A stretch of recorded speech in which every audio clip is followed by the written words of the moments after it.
The laughter started on my very first day. I walked into the break room of Summit Marketing Group, holding a plain blue lunchbox.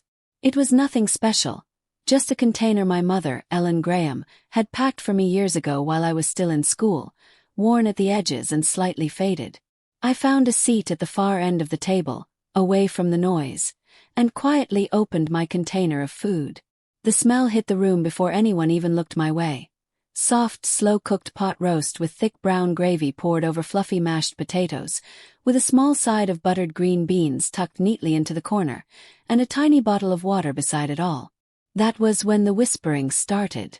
Two of my coworkers, a tall woman with painted nails named Hazel, and a man named Fred, who always wore cologne you could smell from 3 desks away, looked at each other. Then they looked at me. Then they looked at my food. Hazel pressed her lips together, trying not to smile. Fred didn't even try. He let out a small laugh and turned away. I said nothing.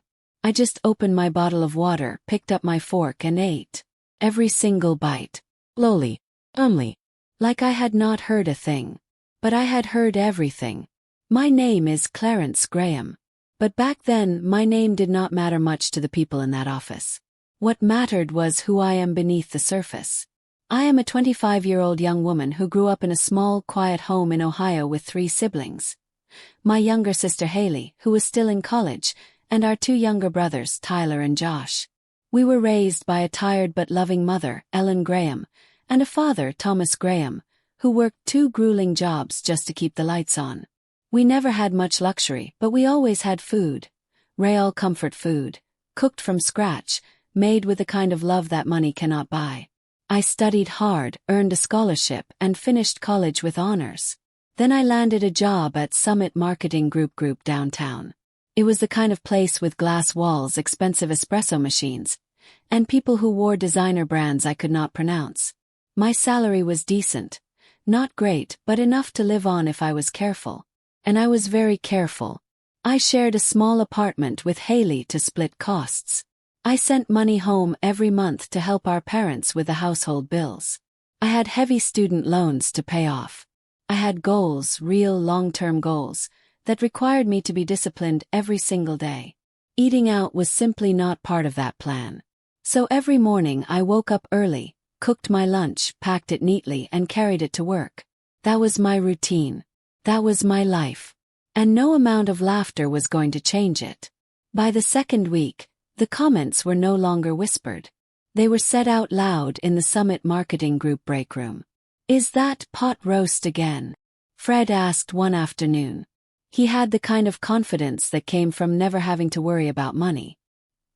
He stood near the microwave, watching me heat up my food with an expression that was half amused, half disgusted. "Yes," I said simply. "You bring that every day," he said. It was not a question. "I do," I said. He shook his head slowly like he felt sorry for me. "You should try the Thai place across the street. Or the Panera on 5th Avenue. Honestly, even the local sub shop would be better than." He waved his hand at my container. "Whatever that is." I smiled at him. Small, controlled smile. "I like what I bring, Fred," I said. He shrugged and walked away, already bored with me. I finished heating my food, went back to my seat, and ate every last bite. That night, I went home to our apartment, and alongside Haley, I prepped tomorrow's lunch. Hazel was louder than Fred and somehow crueler, even when she was smiling. She had a habit of gathering the other women in the office during lunch breaks. They would all go out together, to the Olive Garden, the gourmet burger spot, the upscale sushi restaurant, laughing loudly as they passed my desk on their way out. "Coming with us today, Clarence?" Hazel would ask, always with that same smile, the kind that already knew the answer and found it funny. "No, thank you," I always said. "Oh, right." She would laugh softly. "You have your little lunchbox." The other women would laugh too, a quiet ripple of agreement. Then they would leave, their heels clicking on the hard floor, and I would be alone in the office with the hum of computers and the distant sound of traffic from the city street below. I did not feel embarrassed. Felt focused. I had a plan, and the plan required me to be stronger than my feelings. So I opened my lunchbox, ate my food, and used the extra time to read, study industry articles, and work on digital strategy side projects at my desk. While they were spending $40 on lunch, I was building something. 3 months into the job at Summit Marketing Group, a new person joined our team. Her name was Stella, and she was quiet and sharp and carried herself like someone who had seen a lot of the world. She sat 2 desks away from me. On her first day, she watched Hazel and the others walk past, laughing at my lunchbox. Stella said nothing. But later that afternoon, she walked up to my desk and leaned against the edge. "What did you have for lunch, Clarence?" she asked. I looked up surprised.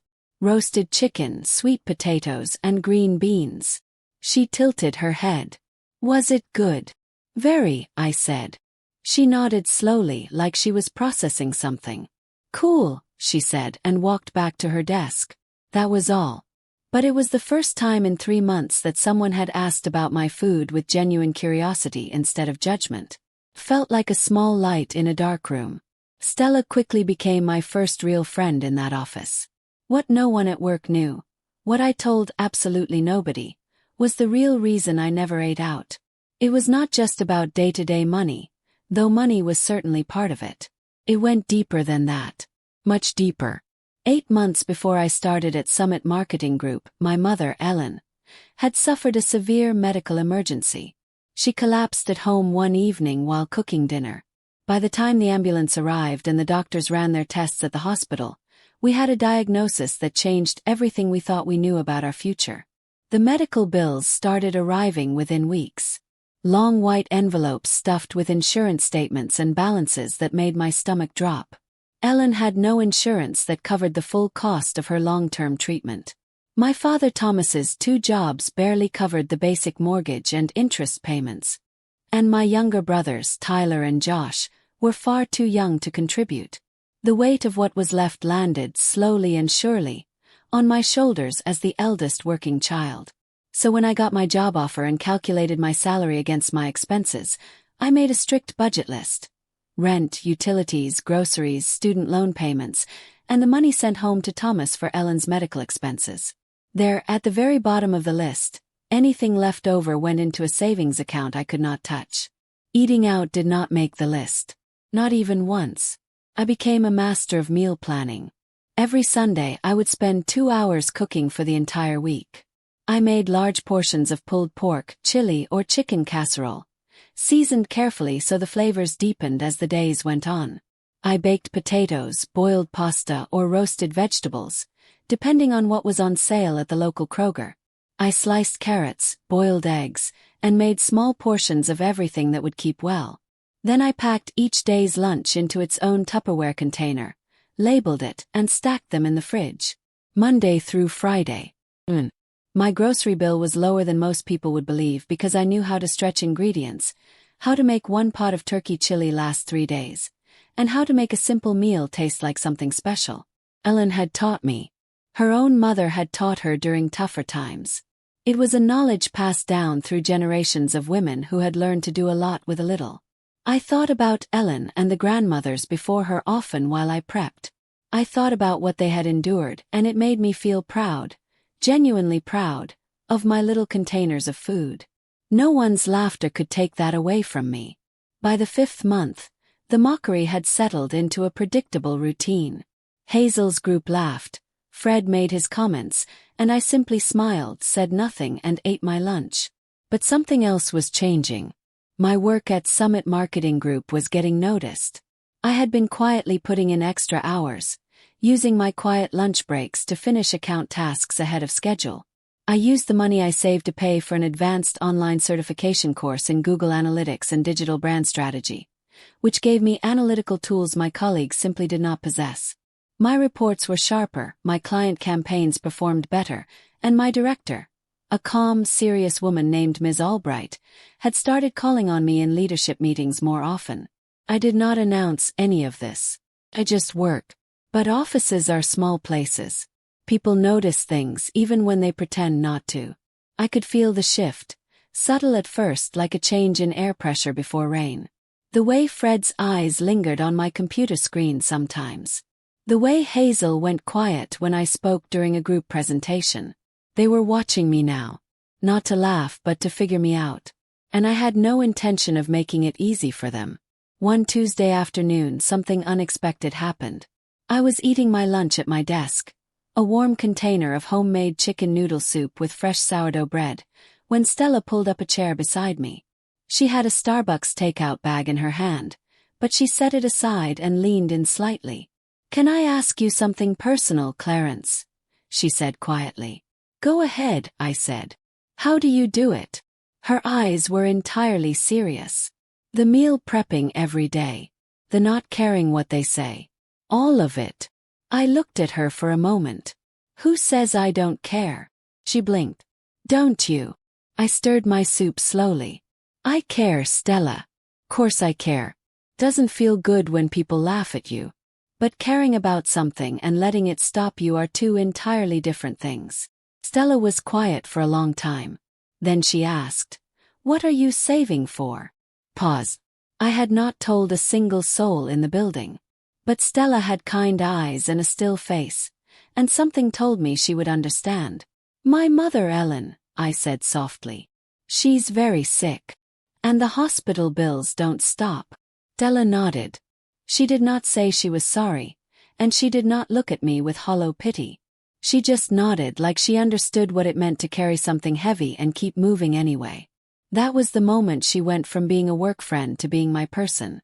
6 months into the job, I got a small quarterly performance bonus.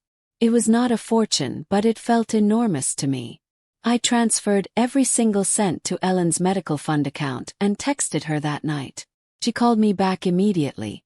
"Clarence, you didn't have to do this," she said. Her voice sounded tired but incredibly warm. "I know, Mom," I said. "But I wanted to." She was quiet for a moment. Then she asked, "Are you eating well over there in the city?" I laughed, a real full laugh. "Mom, I cook every single day." "What are you cooking?" "Your chicken noodle soup recipe. The one with the thick egg noodles." She made a sound of deep approval, a soft, satisfied sound.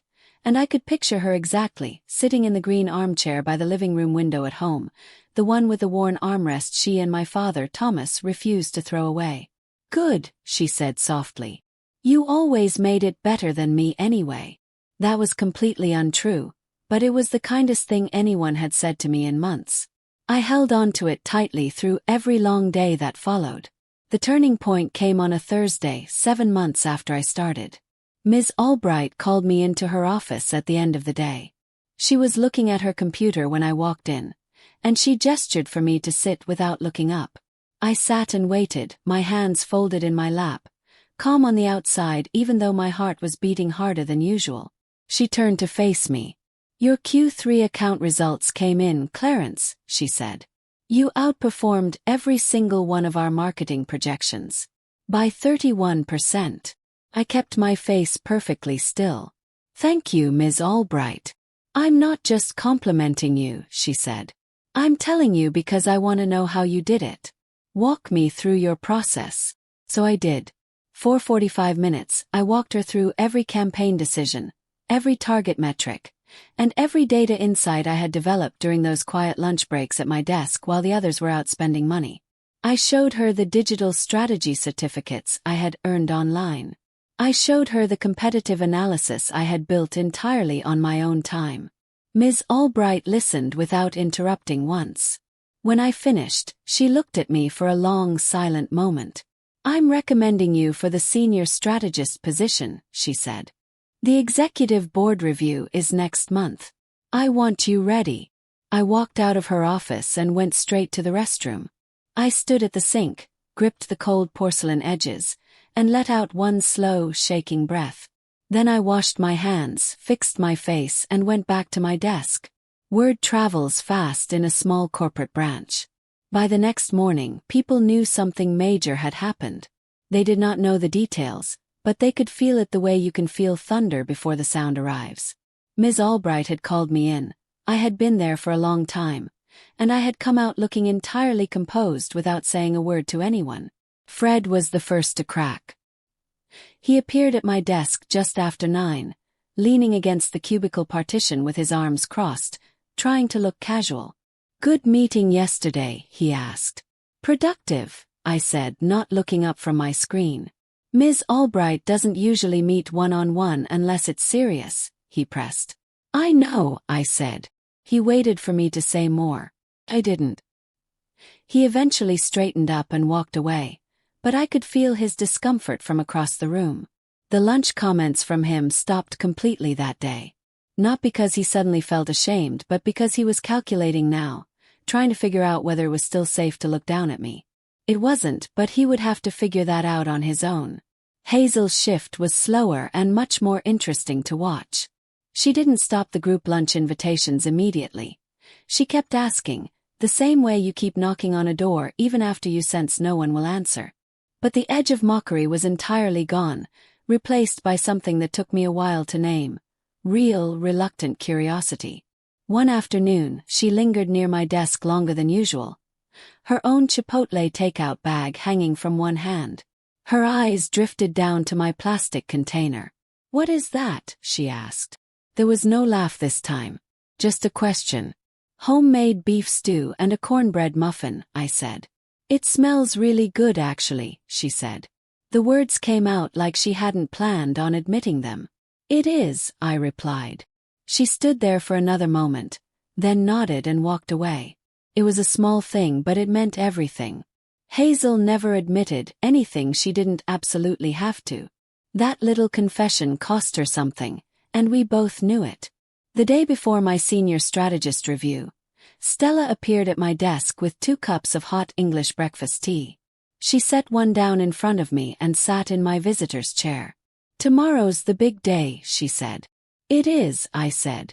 "Are you nervous?" "A little," I admitted. "But I've been preparing for this since the day I first walked through the front doors of Summit Marketing Group." She smiled. "You know what's funny? I watch you every day, Clarence. You come in. You work. You eat your food. You ignore all the noise. And you just keep going like nothing in this world can touch you." "Things touch me," I told her honestly. "I just don't let them slow me down." She tilted her head. "When did you learn to do that?" I thought for a moment. I thought about my mother Ellen cooking dinner for all of us after a long shift, humming to herself, never complaining. I thought about my father Thomas, fixing his work boots with industrial glue because new ones would have to wait until Haley's textbook money was paid. I thought about all the resilient women before me who carried weights no one could see and still showed up, still making something beautiful from whatever little they had. "I was raised by it," I said finally. Stella raised her cup. I raised mine. And we drank our tea in comfortable silence while the rest of the office buzzed around us, completely unaware of what was coming. I got the promotion. Ms. Albright announced it during the Friday morning team meeting, the kind of meeting where everyone sits together and half the room is still nursing their morning coffee. She kept it brief and professional. A summary of my performance metrics, the exact data results I had driven for our top accounts, and the immense value I had added to the team. Then she stated my new title: Senior Strategist. The room went completely quiet for a moment. Then there was polite applause, the kind that feels like everyone is working out exactly what to do with their hands. I smiled, thanked Ms. Albright, and sat back down. I did not look at Fred. I did not look at Hazel. But I felt them both. Fred had gone completely still in his chair. Hazel was applauding, but her eyes were doing something highly complicated behind her practiced smile. Stella, sitting 2 seats away, caught my eye. She gave me the smallest, proudest nod. I gave her one back. That small, private exchange between 2 women who truly understood each other was better than any standing ovation they could have given me. I went back to my desk, opened my lunchbox, and ate my meal. The same as every other day. Focused, grateful, full. The questions started the following week. Fred came first. He sat across from me in the break room at lunch, something he had never once done, and asked how I had learned advanced data targeting strategy. I told him about the online certification platform. He asked which specific courses I took, and I told him. He nodded, asked 2 more practical questions, and left. There was not a single comment about my food. Then one of Hazel's friends, a quiet woman who always ordered salad named Violet, came over to my desk. She told me she had heard about my promotion and mentioned she was trying hard to save money for a down payment on a house. She asked if I had any practical budgeting tips. I told her about strict Sunday meal planning, about buying ingredients in bulk, and about tracking expenses down to the dime. Violet listened intently and took out her phone to take notes. Then another colleague came by. Then another. One by one, the very people who had laughed or stayed silent came to my desk with genuine questions. About budgeting. About career growth. About how I stayed so disciplined. About what I ate and exactly how I prepped it. I answered everyone honestly and without an ounce of judgment. I was not interested in revenge. Revenge is small and cold, and it does not build anything lasting. I wanted something larger than that. I wanted to be the living, breathing proof that quiet, steady effort eventually pays off. Hazel came last. Course she did. It was a Thursday 3 weeks after my promotion was finalized. She appeared at my cubicle just before noon, and this time she did not have her usual group of followers around her. She was entirely alone, and that alone changed everything about how she stood. "Can I talk to you, Clarence?" she asked quietly. "Sure, Hazel," I said, gesturing to the chair.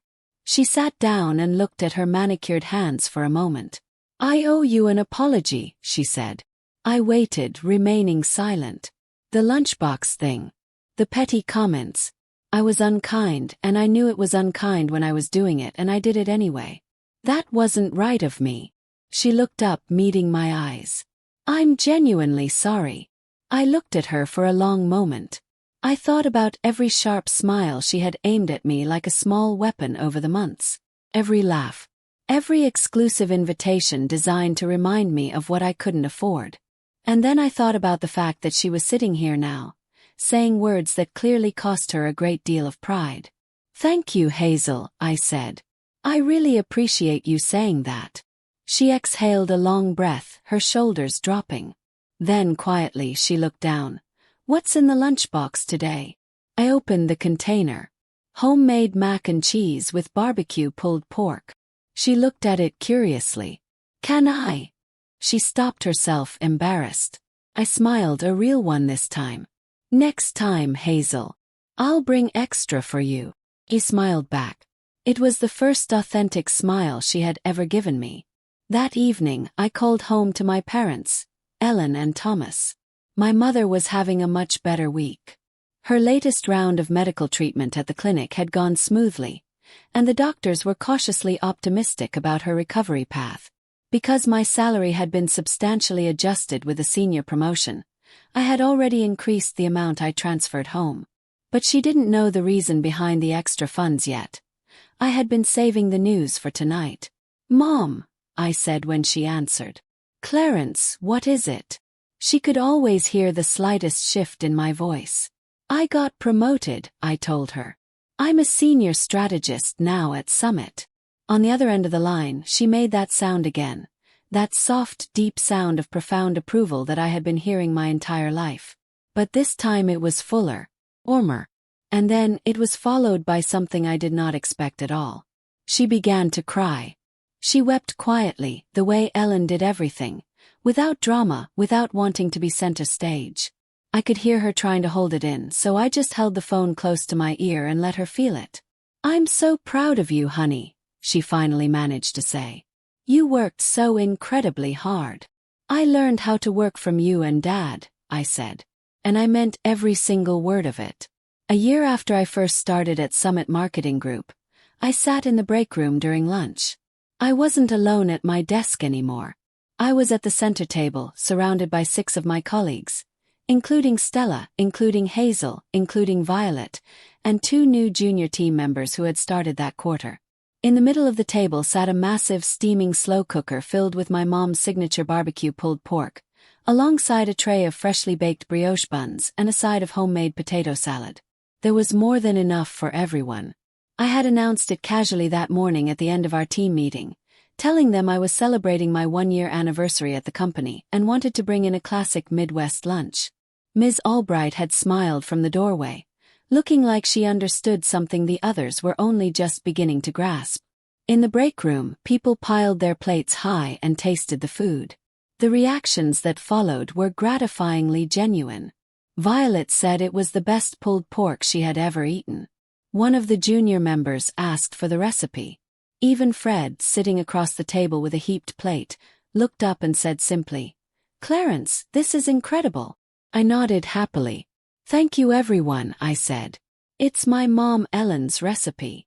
The room was warm, lively, and filled with the rich aroma of good food.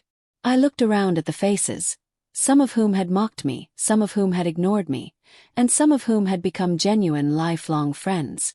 Looking at them, I felt something I could only describe as an earned peace. It wasn't happiness because my life had suddenly become easy. It was happiness because things had been incredibly hard, and I had stayed true to my course anyway. So here is what they never truly understood in all those months of laughing at my plain blue container. The lunchbox was never actually about the food. It was about a daughter who loved her mother enough to sacrifice small, temporary comforts for something infinitely larger. It was about a young woman who chose to build a foundation slowly instead of spending quickly to impress strangers. It was about maintaining radical discipline in a corporate world that constantly rewards the fragile appearance of wealth while punishing the quiet effort it takes to actually secure it. It was about a lesson my parents, Ellen and Thomas, had taught me without ever sitting me down to say it aloud, that how you handle what you don't have will always reveal more about your character than how you spend what you do have. Every single meal I packed was a conscious choice. Every dollar I saved was a physical step forward. Every morning I woke up early to cook instead of sleep was a vote, a direct vote for the future I was building, even when no one around me could see it taking shape. They laughed at my lunchbox. And while they laughed, I built a thriving career, paid down my debts, fully supported my family through a crisis, earned a senior promotion, and grew into a woman I am deeply, genuinely proud to be. The lunchbox was never small. It was never sad. It was never something to be ashamed of. It was the most powerful thing in that entire corporate office. It just took everyone else a little while to finally see it.